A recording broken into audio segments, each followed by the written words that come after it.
پڑھیں یا ينفقون پڑھیں، اظہار کریں یا اخفاء کریں. ہم بعض دفعہ اظہار اخفاء کا خیال نہیں کرتے اور بعض جگہ کرنا چاہیے اور بعض جگہ نہ بھی کیے جائے تو فرق نہیں پڑتا. مٹی کو مٹی بھی پڑھ لیا جائے تو کوئی فرق نہیں پڑتا. اگر بعض لفظ ہوتے ہیں معنی بدل جاتا ہے. درود تو نہ جینا پڑھ لیا جائے اور تم جینا پڑھ لیا جائے تب بھی درست ہے. شفا کو شفا پڑھ لیا جائے تو معنی بدل جاتا ہے. انعمتا کو انعمتو پڑھ لیا جائے تو معنی بدل جاتا ہے. یا رب العالمین یا الہ العالمین کو یا الہ العالمین یا رب العالمین تو معنی بدل جاتا ہے. یعنی بعض دفعہ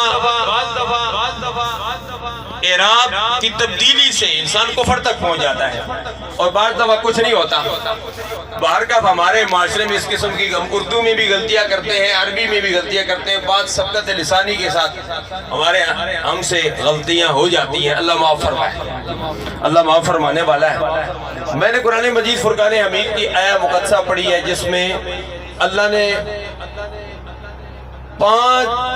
ہم پنجتن پاک والے ہیں اور یہ ساؤنڈ بھی پنجتنی ہے تو 5 پر خرچ کرنے کا حکم دیا.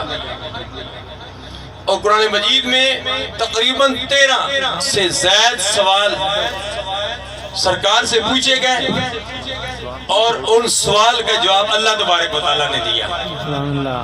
ان سوالات میں پہلا سوال جو تھا یسألونک عن الأحلہ، بہت سارے سوال ہیں، میں تفصیل میں نہیں جانا چاہتا. یسألونک عن الروح، یسألونک عن القتال، ویسألونک ماذا ينفقون، ویسألونک عن الانفال، ویسألونک عن ذی القرنین.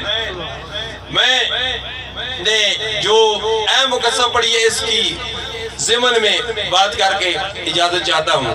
اللہ فرماتا ہے وَيَسْأَلُونَكَ مَاذَا يُنْفِقُونَ. اب میں نے اظہار کیا یا اخفاء کیا قرآن حضرات جانتے ہیں.